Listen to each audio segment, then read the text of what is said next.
Welcome once again to Commander by Danon. I know I have a lot of people on this channel who are new to Commander, and I like making decks to support them. Some of the decks on this channel are a bit too complicated for new players, aristocrats and spellslingers specifically. But this one's designed with newer players in mind. It's also a budget deck built around my favorite dragon commander, Lathliss Dragon Queen. Also, and I know it's annoying to keep hearing this, but statistically if I don't ask you to like and subscribe, the video gets fewer subscribers. Lathliss Dragon Queen is a 6-mana 6/6 legendary dragon with flying. Whenever another non-token dragon enters the battlefield under our control, we create a 5/5 red dragon token creature with flying. We may also pay 2 mana to give dragons we control +1/+0 until the end of turn. So not only does Lathliss pump our dragons, she also makes more dragons. Now, Cute Stuff has a Lathliss deck, and it is one of her favorites, if not her absolute favorite. But her dragon deck is a lot more expensive than the one in this video. Well, less now that we have to swap out her Mana Crypt and Dockside Extortionist, but that's a different story.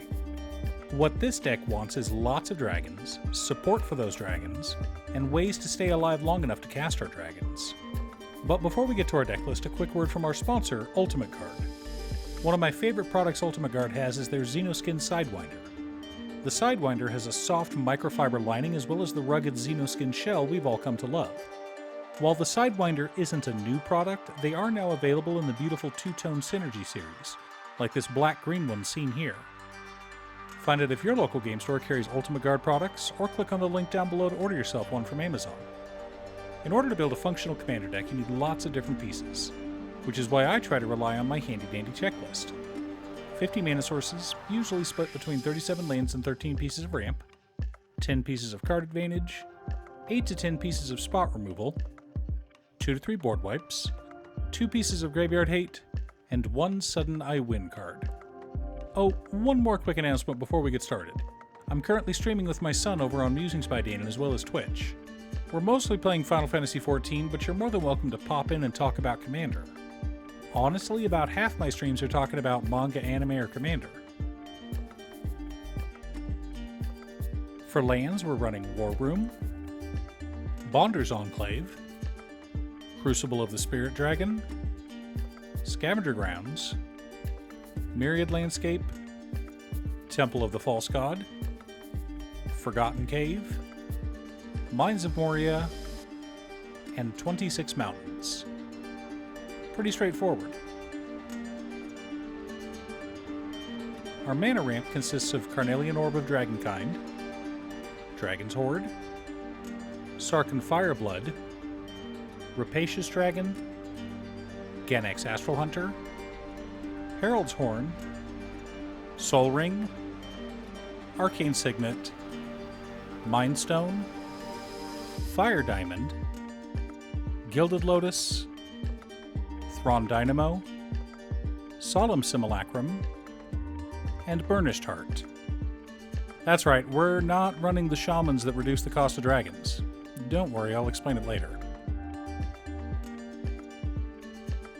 For card advantage, we're running Dragon Mage, Demand Answers, Big Score, Unexpected Windfall, Wren's Resolve, Vanquisher's Banner, Endless Atlas, Mask of Memory, Outpost Siege, Sunbird's Invocation, and Furious Rise.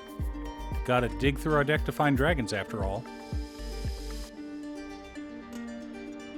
Our interaction package consists of a Braid, Pillage, Cleansing Wildfire, Obsidian Charmaw, Chaos Warp, Bolt Bend, Warstorm Surge, Byforce, Vandal Blast, and Sarkhan's Unsealing.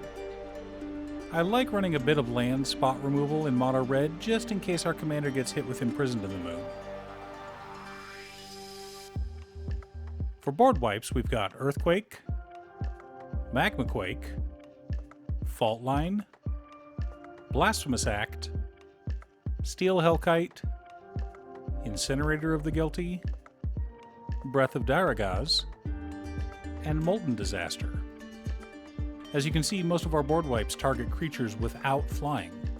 That's why I don't run the shamans. The core of our deck consists of Drakuseth Maw of Flames, Scourge of Valkus, Ryusei the Falling Star, Demanding Dragon, Red Dragon, Tyrant's Familiar, Akum Hellkite, Chaos Dragon, Terror of Mount Velis, Skyline Despot, Hellkite Charger, Wrathful Red Dragon, Nesting Dragon, Scourge of the Throne, and There and Back Again. Supporting our plan, we've also got Crucible of Fire, Panharmonicon, Great Train Heist, Crash Through, Dragon Tempest, and Dragon Cultist. All great cards to help us close out the game. Now that we have our deck list, we should compare it to our checklist. 49 mana sources split between 34 lands and 15 pieces of ramp. A little light, but monocolored decks can often go a bit light on lands, so it's fine. 15 pieces of card advantage, counting the lands and rocks that can constantly draw us cards. 11 pieces of interaction. 8 board wipes. 1 piece of graveyard hate in Scavenger Grounds. 1 sudden I win card in Great Train Heist. Having the ability to not only get an extra combat, but to also make a ton of treasures is always nice. We can then use the treasures to pump our dragons via Lathliss. A deck like this is not going to combo off and win out of nowhere. We're also not treating creatures into play like with Kaalia. We're casting our dragons the old-fashioned way, with lands and mana rocks. So our deck is likely to be slower than a lot of other decks out there, which is why we're running so many board wipes. Also, most of our board wipes only target ground creatures, which is why I generally avoid running the shamans and dragon decks. Sure, having cost reducers is nice and all, but what the deck wants to do is ramp for the first few turns, then drop a board wipe. After that, we can start slamming down dragons. There are advantages and disadvantages to running a monocolored deck. The biggest advantage is how cheap the mana base is. You don't have to worry about running a bunch of expensive 2 or 3 color lands, and you don't have to worry about what lands you need to fetch up. The disadvantage is the inherent color pie in Magic. Red is really good at dealing damage, blowing up artifacts, and blowing up lands.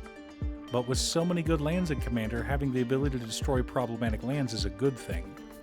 Or free our commander from an Imprison in the Moon. Obviously, there are stronger dragons and stronger mana rocks we could be running, but those don't fit in a budget deck. The advantage of building a budget deck, even if you never intend to play in a budget league or whatever, is that it only costs you $100, or less, to try a new archetype. If you like it, great. If not, you can trade the cards or use the staples to build other decks. Now, when I showed the initial list to Cutestuff, my lovely editor and our house's resident dragon lady, she requested we swap out Fire Diamond for Ruby Medallion. I tried, but the deck would have been a bit over the $100 cap I'd put on it. I also feel this is a good time to discuss the medallions. If you're running a deck designed to cast more than one spell of a specific color every turn cycle, medallions become the MVPs of your deck. I've had games where a medallion has saved me 5 mana in a single turn cycle. But in a deck like this, where you're probably only casting 1 or 2 spells in a turn cycle, they're no better than a diamond. In a multicolored deck designed to only cast 1 or 2 spells in a turn cycle, I'd say they're actually worse than diamonds. A Fire Diamond can be used to help cast a blue spell, but a Ruby Medallion doesn't reduce the mana cost of that same blue spell. Do you have a dragon deck? Who's your commander? Leave a comment below. Thanks for tuning in. Once again, a huge shout out to my editor Cutestuff. I couldn't make these videos without her. If you'd like to hire her to edit your own videos, she can be reached at cutestuff.edits@gmail.com. Link is down below. If you're looking for ways to support the channel directly, you can head on over to patreon.com/Danon. You can have a video made or just ask for help building or tuning a deck list. I also wanted to give a quick shout out to all of my patrons: Waffles, Jiraiya, Danny, Muffins, Marcus, Brett, Roxy, Alex, Borgie, Nazwin, Konga, Aaron, Chris, Robert, Austin, William Pye, Kazaris, Booksu, Patrick, Travis, Naffy, Sean, and Michael. You guys are awesome. I post new Commander deck videos every weekday, so be sure to subscribe and ring the bell to be notified of new videos. Again, thanks for watching, and I'll see you all again next time on Commander by Danon.